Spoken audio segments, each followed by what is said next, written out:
A car driver moves a car. A car driver drives a car. A car driver drives a car with a velocity of 54 km per hour. With a velocity of 54 km per hour. Suddenly, मैं फिर से repeat कर रहा हूं, a car driver drives a car with a velocity of 54 km per hour. With a velocity of 54 km per hour. Suddenly,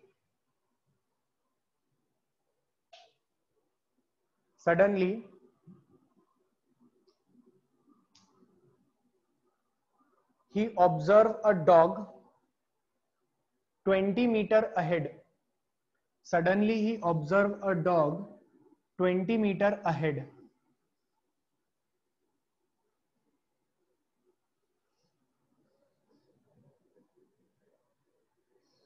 Suddenly he observed a dog 20 meters ahead.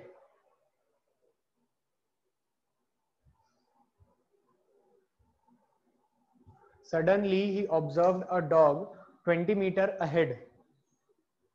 Find the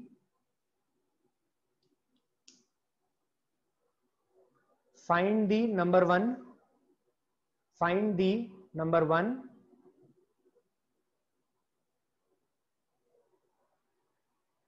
Retardation value. Find the retardation value applied by the brakes. Find the retardation value applied by the brakes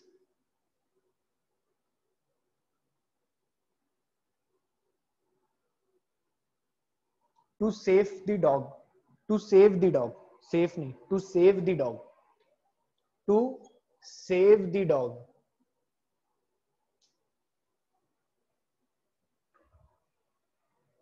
उस पे लिखा हुआ भी था dog. ठीक है. To save the dog. चलिए इसके बाद में लिखें सेकंड.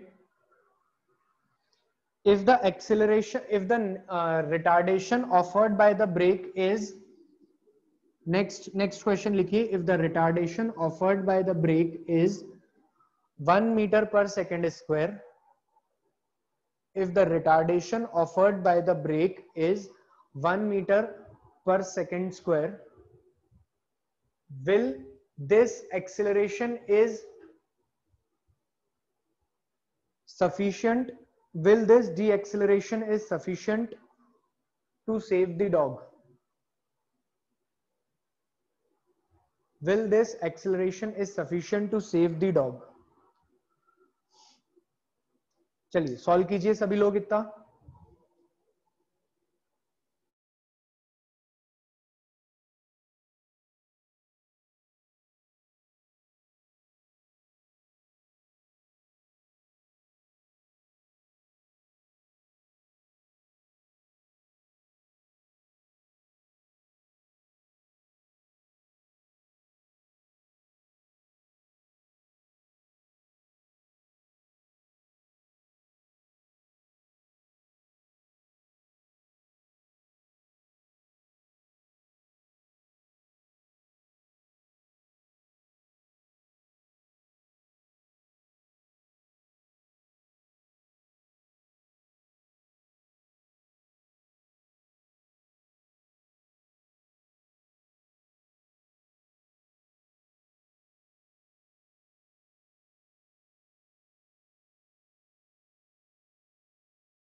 इस क्वेश्चन को पहचानिए। इस क्वेश्चन में आपसे कह रहा है क्या इसने रिएक्शन टाइम की बात करी है यहाँ पे? बिल्कुल नहीं करी सर। अगर रिएक्शन की टाइम की बात नहीं करी है तो आपको रिएक्शन टाइम क्या मानना है? 0। तो अगर हम इसको सॉल्व करें तो हम क्या लिख सकते हैं? पहले तो उसने हमको दिया है, कितनी दी है velocity? 54 kilometre per hour. 54 kilometre per hour को पहले तो हमें चेंज करना पड़ेगा 18 15। ठीक है, इतने से चल रहा है। अगर इतने से चल रहा है तो ये 15 मीटर पर सेकंड से चल रहा है सर। 15 मीटर पर सेकंड से चलते हुए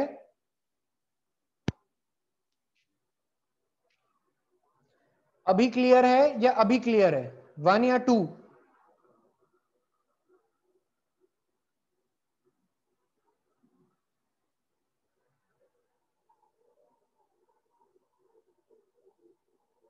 वन ना? ठीक है, अभी ज्यादा सही है, मुझे भी अभी सही लग रहा है थोड़ा। चलो, तो 15 मीटर पर सेकंड ये दिया हुआ है और हमसे पूछ रहा है 20 मीटर जाना है तो कितना रिटार्डेशन ब्रेक ने देना चाहिए? तो v square u square 2as। वैसे कल मैंने पढ़ा दिया था s stopping distance is equals to u square by 2a। अगर टाइम नहीं दिया है तो क्या है? Stopping distance is equals to ये, तो u का स्क्वायर कितना होगा? 15 का स्क्वायर 2 इंटू ए कितना है बेटा? ए हमें पता नहीं है और s कितना है? 20। s कितना है? 20। अगर इसको सॉल्व कर ले हम तो क्या आ जाएगा? 225 बाय 40 बराबर a। This is the acceleration. इसको सॉल्व करो और बताओ कितना आ रहा है? 225 बाय 40 ये कितना आ रहा है? 11.25। 5.6। एक जवाब दो यार।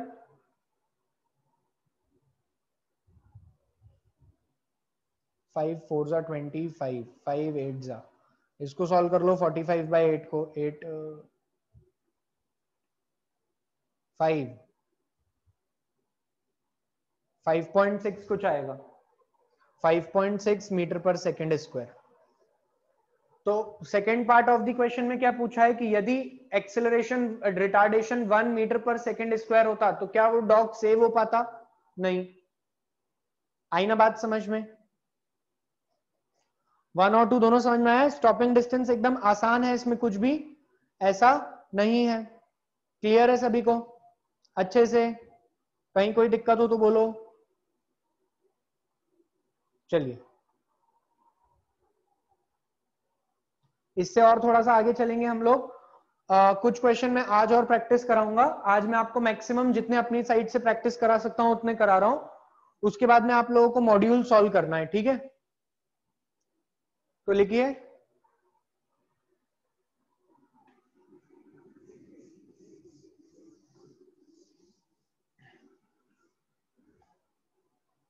इसके पहले एक डिस्कशन करना है मुझे, अ स्मॉल डिस्कशन।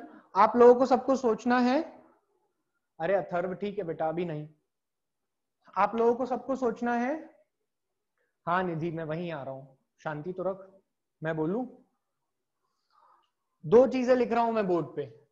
इसका मतलब क्या होता है?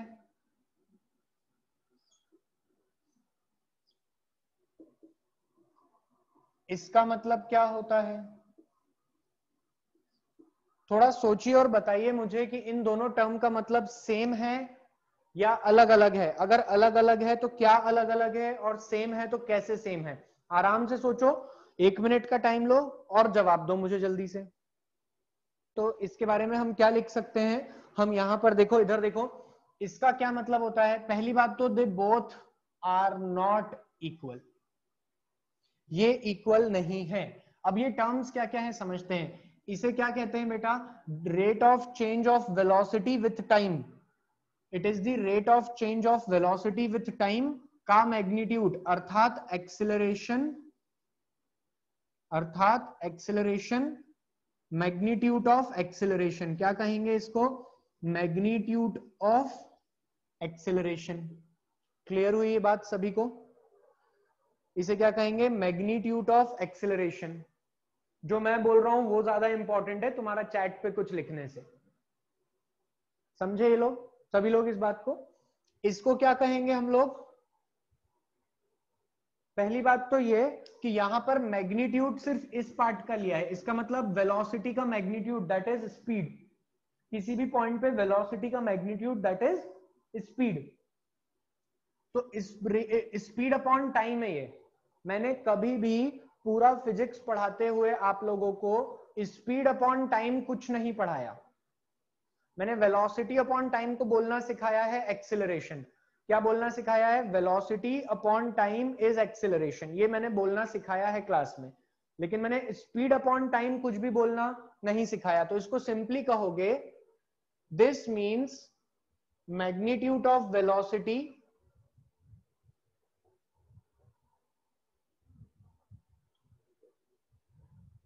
और स्पीड, और ये पूरी टर्म क्या है? Rate of change of speed. Rate of change of speed क्या है? ये rate of change of speed, समय के साथ स्पीड में क्या परिवर्तन आ रहा है उसको कहते हैं समय के साथ स्पीड में क्या परिवर्तन आ रहा है, ये क्या है? वो rate of change of speed. इसका कोई स्पेशल नाम नहीं है। Now it is clear? दोनों टर्म्स समझ में आई? अग्रवाल,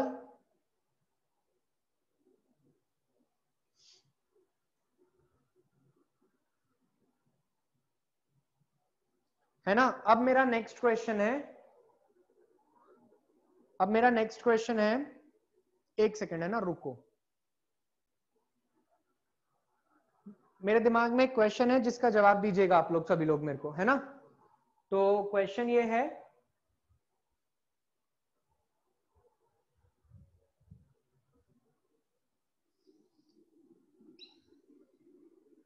क्वेश्चन ऐसा है, डीवी वेक्टर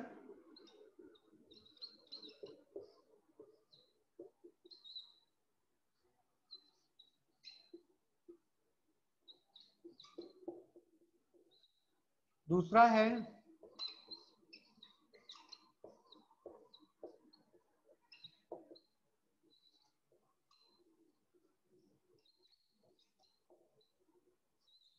दो केस है, this is the first case and this is the second case. कौन सा केस पॉसिबल है? रुको, शायद विजिबल नहीं होगा नीचे। फर्स्ट केस विजिबल है ना?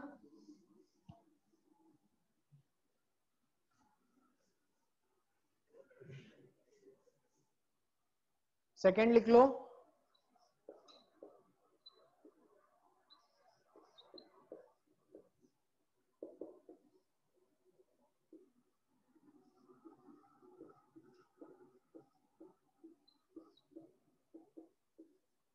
This is the second case. इन दोनों में से कौन सा पॉसिबल है, इसका जवाब दो लॉजिकली। अब पहला वाला पार्ट क्या कह रहा है, फर्स्ट पार्ट को समझते हैं। फर्स्ट पार्ट में क्या आ रहा है, देखो। फर्स्ट पार्ट में हमसे कह रहा है डीवी बाई डी टी, मतलब एक्सिलरेशन इक्वल टू 0 और वेलोसिटी और rate of change of speed is not equal to 0। अच्छा, अब मेरे लिए थोड़ी सी बात सुनना पहले। एक गाड़ी चल रही है, उसकी स्पीड की वैल्यू नहीं उसकी स्पीड की वैल्यू बदल सकती है। ये 0 का मतलब हुआ ना कांस्टेंट। एक्सेलरेशन क्या है? 0 है, और ये 0 नहीं है ना? सुनना, मेरी बात सुनना ध्यान से।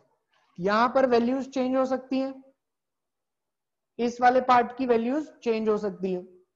मुझे एक बात बताइए, स्पीड का चेंज होने का मतलब है मैग्नीट्यूड बढ़ना या घटना। अगर किसी भी फिजिकल मतलब वेलोसिटी का अगर वेलोसिटी का मैग्नीट्यूड स्पीड में चेंज होने का मतलब है वेलोसिटी का मैग्नीट्यूड बढ़ना या घटना। वेलोसिटी के मैग्नीट्यूड में चेंज कौन ला सकता है? वेलोसिटी के मैग्नीट्यूड में चेंज कौन ला सकता है? एक्सेलरेशन। और आपने क्या कह दिया? एक्सेलरेशन बराबर 0। तो एक्सेलरेशन 0 है और स्पीड में परिवर्तन हो रहा है, ऐसा पॉसिबल नहीं है। इसको और अच्छे से लिखें तो क्या लिख सकते हैं? एक्सीलरेशन तो 0 है, एक्सीलरेशन 0, इसको लिख सकते हैं acceleration is 0 but rate of change of magnitude of velocity, magnitude of velocity, bracket में लिख लो speed, rate of change of speed is not zero, यही कहना चाह रहा है ना ये, and it is not possible, ये पॉसिबल नहीं है, यहां लिखना क्रॉस की जगह पे आप लोग, it is not possible. Clear हुआ सभी को ये बात?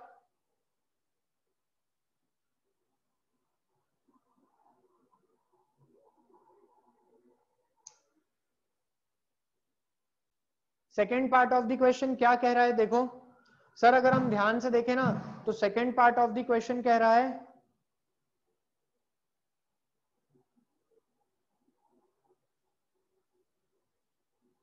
Second part of the question कह रहा है एक्सीलरेशन का मैग्नीट्यूड जीरो, एक्सीलरेशन वेक्टर क्या है, magnitude of acceleration vector is zero, नहीं है, sorry, not equal to zero, sorry, acceleration का magnitude is not equal to zero, मतलब एक्सीलरेशन प्रेजेंट है, एक्सीलरेशन प्रेजेंट है, और यहां पर क्या हो रहा है, स्पीड में कोई चेंज नहीं हो रहा, स्पीड कांस्टेंट,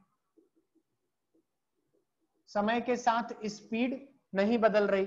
बच्चों थोड़ा ऐसा सोचकर बताओ ना कि क्या ये पॉसिबल है, क्या ये बात ऊपर वाली पॉसिबल है? अरे बिल्कुल पॉसिबल है। तुम सोचो, ध्यान से सुनना मेरी बात, यहां पर स्पीड मतलब कि वेलोसिटी का मैग्नीट्यूड कांस्टेंट है, क्या है यहां पर, वेलोसिटी का मैग्नीट्यूड कांस्टेंट है, स्पीड मतलब वेलोसिटी का मैग्नीट्यूड कांस्टेंट है, डायरेक्शन में चेंज हो रहा होगा। अब डायरेक्शन में चेंज होने के लिए भी तो एक्सेलरेशन का प्रेजेंट होना जरूरी है, डायरेक्शन में चेंज होने के लिए भी तो एक्सेलरेशन का प्रेजेंट होना जरूरी है। तो तुम किसी भी चीज का जवाब देने के पहले थोड़ा सोचा करो। तो सेकेंड केस में लिख सकते हो क्या लिखोगे, this case is possible because acceleration is not zero and magnitude of velocity is constant. It means there is a change in direction with the help of acceleration. Is it clear to everyone? This term means change. Everyone ध्यान से सुनो, इसका मतलब क्या होता है, dv का मतलब होता है चेंज, परिवर्तन, चेंज नहीं हो रहा। इसका एग्जाम्पल क्या हो सकता है, इसका एग्जाम्पल हो सकता है सर्कुलर मोशन। क्या हो सकता है इसका example, circular motion. Circular motion में हम क्या बोलते थे, सर्कुलर मोशन में अगर एक पार्टिकल, मान लो तुम इस पार्क का चक्कर लगा रहे हो 5 मीटर पर सेकंड से 5 मीटर पर सेकंड से 5 मीटर पर सेकंड से, हर पॉइंट पे तुम्हारी वेलोसिटी कांस्टेंट है, लेकिन डायरेक्शन वेलोसिटी का हर पॉइंट पे बदल रहा है, इधर नॉर्थ, इधर वेस्ट, इधर साउथ और इधर ईस्ट। और वेलोसिटी का डायरेक्शन बदलने के लिए कौन जिम्मेदार होता है, एक्सेलरेशन। तो second term is clear to everyone. अब मैं आपके डाउट लेता हूं, ठीक है। नेक्स्ट क्वेश्चन लिखें।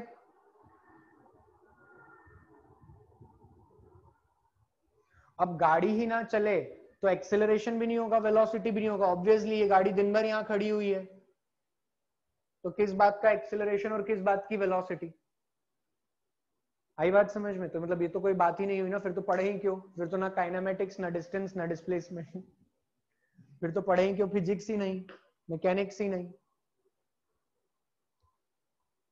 फर्स्ट केस में चीजें चल रही है, जो मैंने फर्स्ट केस बताया ना, मैं फिर से एक बार समझा सकता हूं। फर्स्ट केस में यही गाड़ी को चलाओ, चलो तुम मेरी बात को समझो, साक्षी भी इधर सुनना ध्यान से।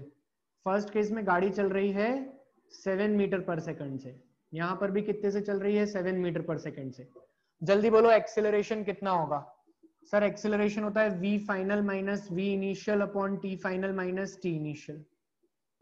ये भी जीरो है, टाइम तो नहीं है जीरो, लेकिन क्या हुआ, वेलोसिटी में कोई चेंज नहीं हुआ, ना मैग्नीट्यूड में ना डायरेक्शन में, एक्सेलरेशन जीरो।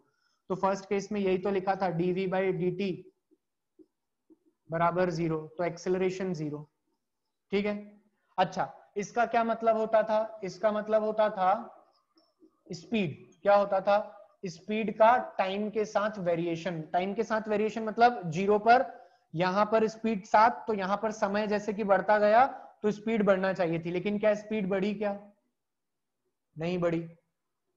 तो ये इसीलिए पॉसिबल नहीं था। मैंने यही तो समझाया अभी क्लास में। Clear now to everyone? सभी को क्लियर है ये बात? क्वेश्चन करें क्या थोड़े से? लिखें the velocity of the particle. तो ये कॉन्सेप्ट हुआ क्लियर। अब लिखें सब लोग, the velocity of the particle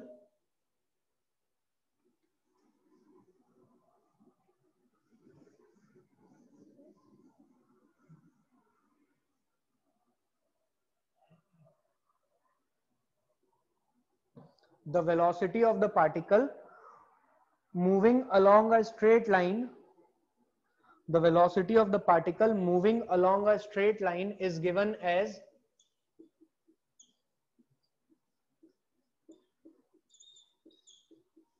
the velocity of the particle moving along a straight line is given as v is equals to cos pi by 3t.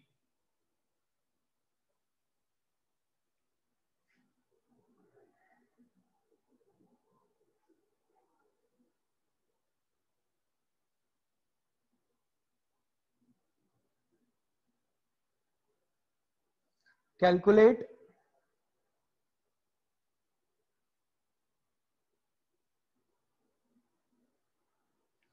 the distance traveled by the particle.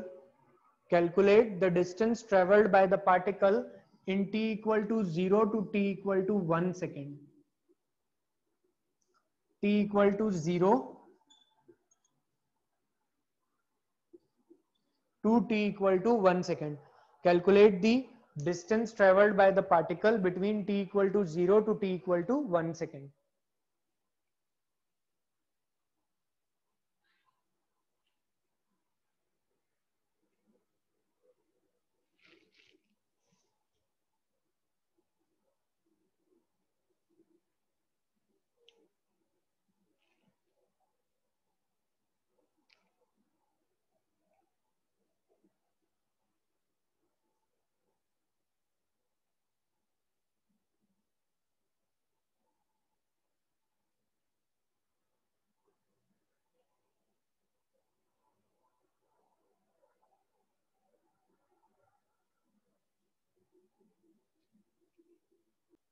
हम लिख सकते हैं v is equals to dx upon dt.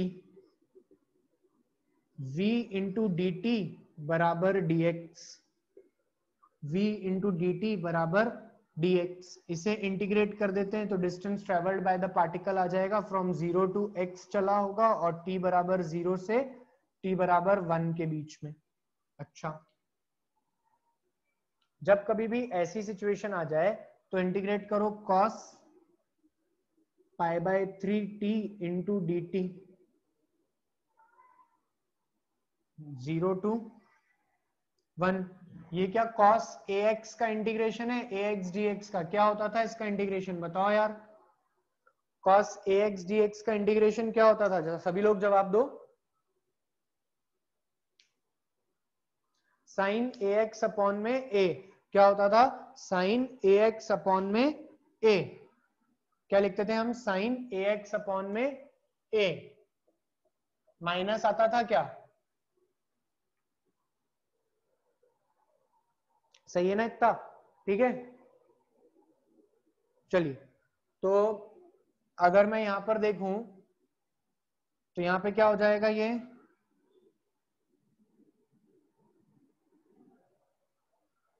यहां पर हो जाएगा sine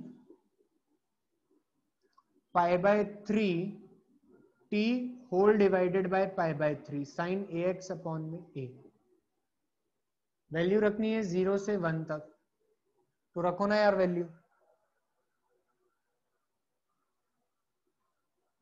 value रखते ही क्या हो रहा है आंसर? 0 रख देंगे, 1 रख देंगे तो हो जाएगा sine pi by 3 divided by pi by 3 और 0 रख देंगे तो sine 0 divided by pi by 3. तो ये तो बन गया 0 और ये क्या रहा है? साइन पाई बाय 3 को क्या बोल सकते हैं? साइन पाई बाय 3 मतलब 60 degree.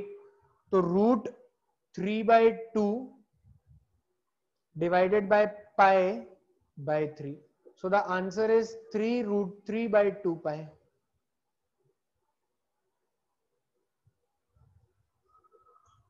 Three root 3 by 2 pi. सभी को क्लियर है इतनी बात? समझ में आया यहां तक?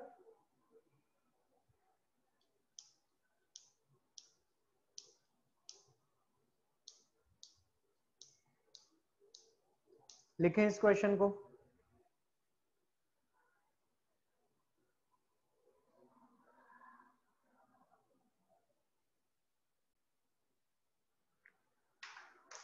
एक क्वेश्चन में लिखवा रहा हूं, सभी लोग लिखो.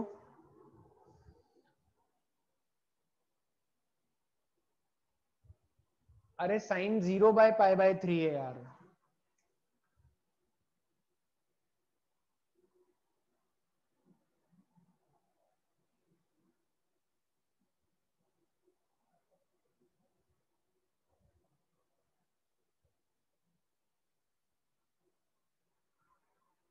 वाकई में इतना प्रॉब्लम जा रहा है क्या? आप लोगों को बिल्कुल विजिबल नहीं हो रहा है क्या?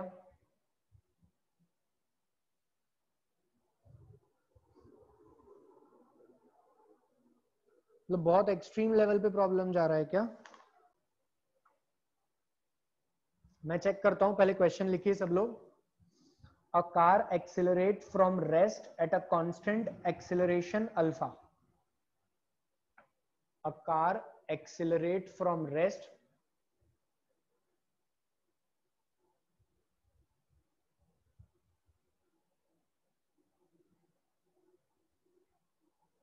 a car accelerate from rest at a constant acceleration alpha. Suddenly after moving suddenly after moving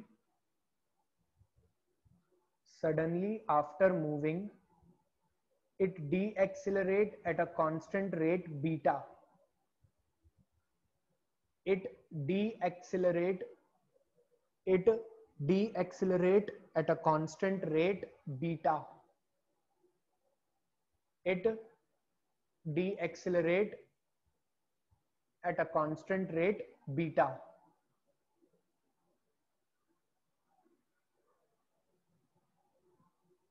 And come to rest. And come to rest. And come to rest. If the total time in the entire journey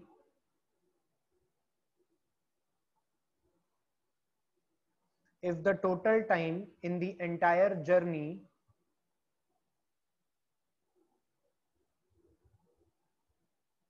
small t, if the total time in the entire journey is small t,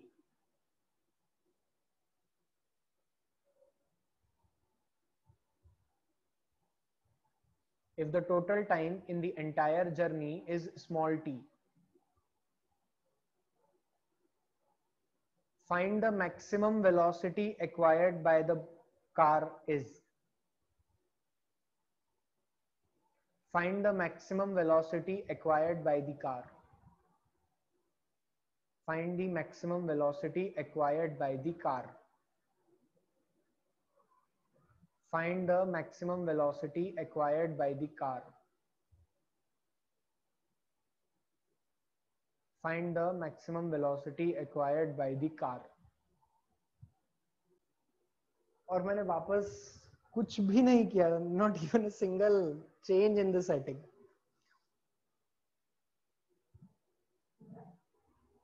खैर ऐसा थोड़ी हमें उसे बोला है कि इन बच्चों का काम सही कर दो यार.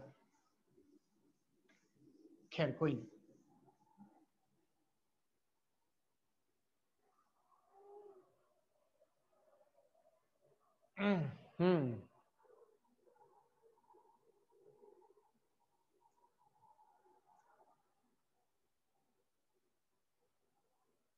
चलिए कोई नहीं, आ जाइए सब लोग इधर देखिए. ऐसा क्वेश्चन दिया है हमें कि ये ए पॉइंट है, यहां से कार स्टार्ट होती है, स्टार्ट हो रही है मतलब कि इनिशियल वेलोसिटी क्या होगी बेटा, स्टार्ट हो रही है मतलब इनिशियल वेलोसिटी इज 0, स्टार्ट हो रही है मतलब इनिशियल वेलोसिटी इज 0। किसी पॉइंट पर जाकर के उसकी वेलोसिटी मैक्सिमम हुई होगी, ठीक है, मैक्सिमम वेलोसिटी हुई होगी, जैसे 0 थी तो 2 3 4 5 6, क्योंकि यहाँ पे अल्फा कैसा है, पॉजिटिव है। अचानक से गाड़ी में क्या होने लग गया, बीटा आ गया नेगेटिव, रिटार्डेशन हो गया और बी पे आकर के बॉडी की वेलोसिटी 0 हो गई, रुक गई। इस पूरी प्रोसेस के दौरान, जो कुछ भी टाइम लगा वो क्या था, टी। इस पूरी प्रोसेस के दौरान जो कुछ भी टाइम लगा वो क्या था, टी। आपसे पूछा है what is the maximum velocity, तो अपना दिमाग लगाकर सोचो क्या हुआ होगा एग्जैक्टली। गाड़ी चलना चालू हुई होगी 0 से और कुछ स्पीड आ गई होगी मैक्सिमम, और फिर अचानक क्या हो गई होगी, ब्रेक लग गया होगा या कुछ हुआ होगा जिस कारण से स्पीड रिड्यूस होकर के 0 हो गई होगी। तो हमें वो पॉइंट पता करना है जहां पर क्या थी, वेलोसिटी मैक्सिमम थी। बोलो क्लियर हुई बात। हमें क्या पता करना है, वो पॉइंट पता करना है जहां पर की वेलोसिटी क्या थी, मैक्सिमम थी। अरे यार, है ना। तो अगर बेटा वो पॉइंट पता करना है तो क्या करेंगे हम मान लेते हैं यहां से यहां तक टाइम लगा t और यहां से यहां तक टाइम लगा t1 और ये लगा t2, ठीक है। अभी क्लियर है, सही दिख रहा है। यहां से यहां तक टाइम लगा t1 और यहां से यहां तक टाइम लगा t2,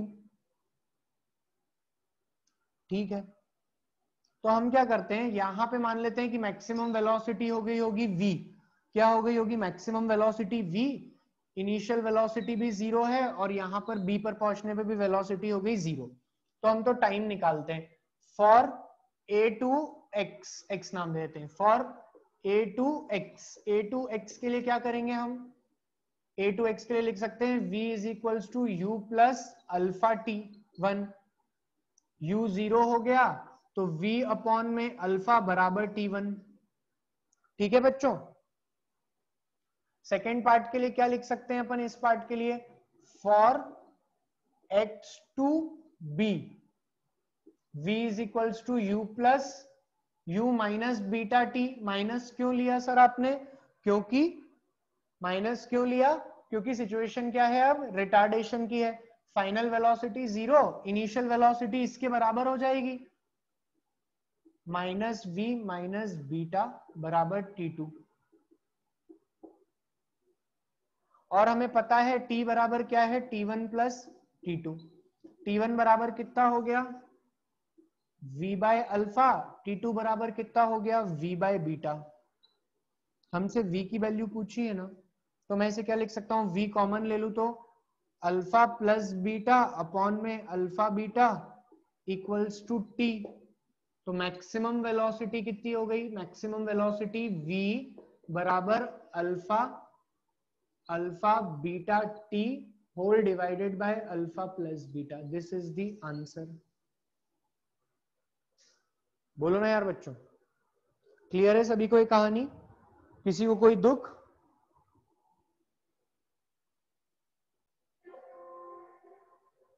ये चीज आप लोग याद भी रख सकते हो, it is the standard result.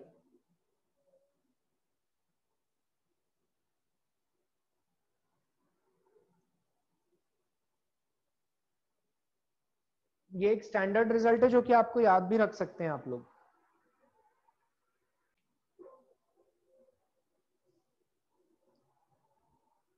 Question लिखो, the velocity of a particle moving along x axis is given as, the velocity of a particle moving along x-axis is given as,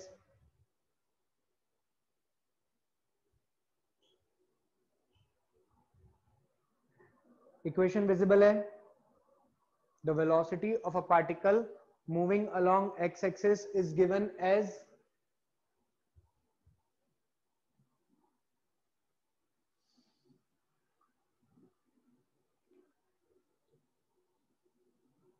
find the magnitude of acceleration of the particle,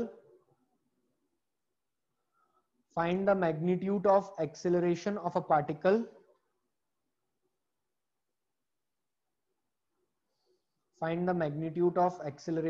particle when velocity of the particle is zero. जब particle की velocity zero हो चुकी होगी तो acceleration का magnitude कितना होगा? Find the magnitude of velocity of the particle, find the magnitude of acceleration of the particle when the velocity of the particle is zero.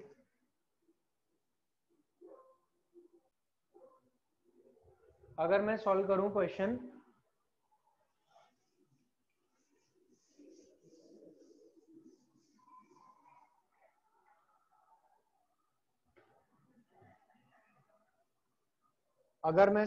Question, तो क्या आ रहा है?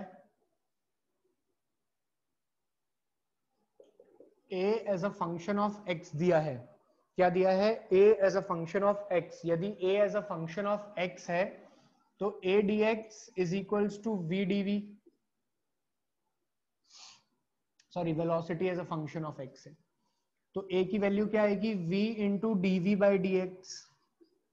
बस dv बाई dx निकालना है. जल्दी से बताओ dv बाई dx कितना आएगा? It will be 2x minus 5. दोनों वैल्यूज को यहाँ पे रख देते हैं हम. दोनों वैल्यूज को रखा तो v कितना हो गया? X square minus 5x plus 4 into 2x minus 5. अब प्रश्न ये पूछा है उसने कि जिस पॉइंट पर वेलोसिटी जीरो होगी, जहां पर वेलोसिटी जीरो होगी वहां पे एक्सेलरेशन कितना होगा? सॉल्व करो ना यार इसको. एक्स स्क्वायर माइनस, क्या लिख सकते हैं इसको? 4x माइनस एक्स प्लस 4 बराबर 0. x माइनस 4 और माइनस 1 कॉमन ले लिया तो x, हाँ माइनस 1 कॉमन ले लिया तो x माइनस 4, सही लिख रहा हूं ना, बराबर 0. तो x माइनस 1 और x माइनस 4, तो x की दो वैल्यू आ रही है, एक आ रही है 1 और दूसरी आ रही है 4. x की मतलब x बराबर 1 पर भी वेलोसिटी जीरो होगी और x बराबर 4 पर भी जीरो होगी. तो जहां पर वेलोसिटी जीरो होगी वहां पर एक्सेलरेशन कितना होगा? तो यहां पर 1 डाल दो. अब किसी इक्वेशन में उसके रूट्स डाल देंगे तो आंसर 0. अरे यार, किसी इक्वेशन में उसके रूट डाल देंगे तो आंसर 0 हो जाएगा ना बेटा. तुमने ये सॉल्व किया है सिर्फ dv बाई dx. ये थोड़ी सॉल्व करना, ये तो मल्टीप्लाई में है ना. dv by dx into v है तो एक्सेलरेशन क्या हो गया? 0. और वैसे भी जिस पॉइंट पे वेलोसिटी 0 हो गई. अच्छा, मेरा एक क्वेश्चन है, मैं एक क्वेश्चन और करा. ये बात आई समझ में? चलो मैं फिर बताता हूं. ये बात आई समझ में सबको? Is it clear?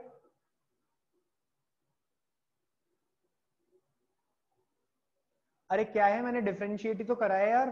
मैंने कुछ थ्योरी थोड़ी समझाई. सीधे सीधे डिफरेंशिएट ही तो करा. ये वाला फॉर्म मैंने तुम्हें पढ़ा रखा है कि जब कभी भी velocity as a function of x दी होगी तो तुम्हें ये कॉन्सेप्ट यूज करना है, क्योंकि डिस्प्लेसमेंट वेलोसिटी को रिलेट करने वाली एक ही इक्वेशन है. देखो अपनी कॉपी में, वो लॉजिकली जो श्रेय निकलेगा ना, मुझे वही डिस्कस करना है. रुक जा अभी. उसके बाद तो सारी स्टेप्स ही लगाई है. मैंने क्या किया इसमें यार? पूरा का पूरा तो मैथ्स है. और ये तुम्हें क्वाड्रेटिक सॉल्व करना आती थी, ये मैंने सिखा दिया है. सीधे सीधे वैल्यूज रखनी. बोलो यार, क्लियर है क्या सभी को?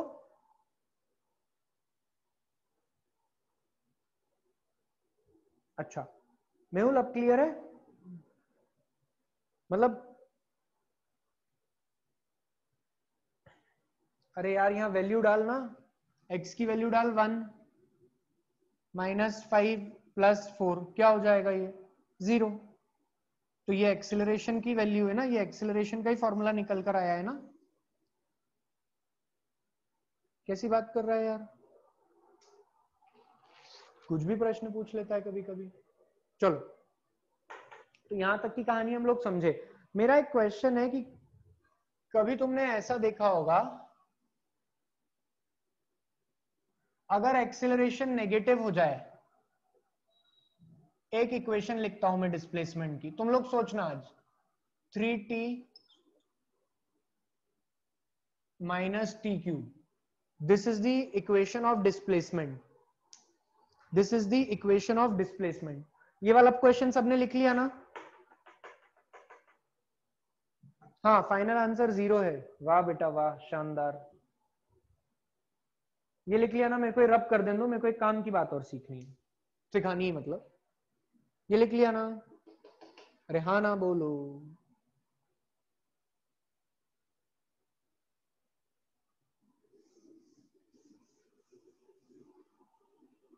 अब जो मुझे सिखाना है, मैं एक क्वेश्चन पूछता हूं।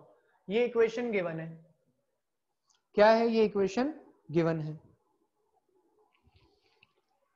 इस इक्वेशन में वेलोसिटी और एक्सेलरेशन पे कमेंट करो ना, क्या होंगी वेलोसिटी और एक्सेलरेशन, क्या होंगी?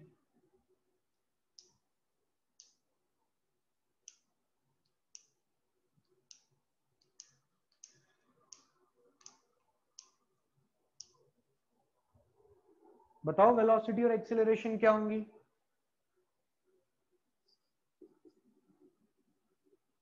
वेलोसिटी बराबर 3 माइनस 3t² और एक्सेलरेशन बराबर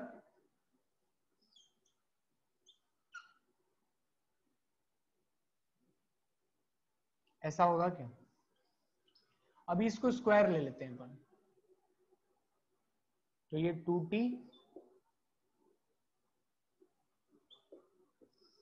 क्या ये वेलोसिटी की इक्वेशन होगी और ये एक्सेलरेशन की इक्वेशन होगी क्या? बोलो। मैंने थोड़ा सा क्वेश्चन को चेंज किया, कुछ बातें समझाना है मेरे को यहां से।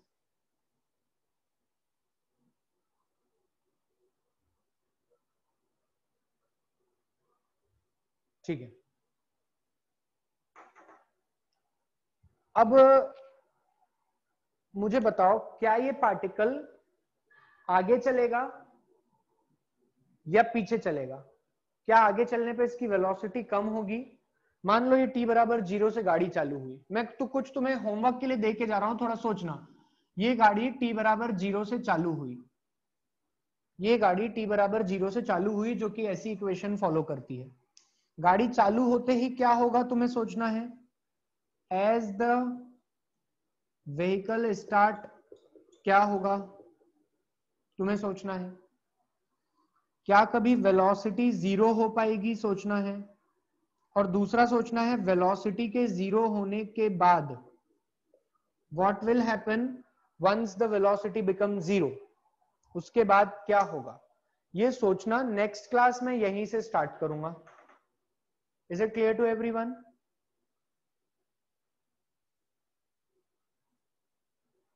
Good night. और टिल देन पूरी क्लास डिसाइड करे what we have to do from Monday.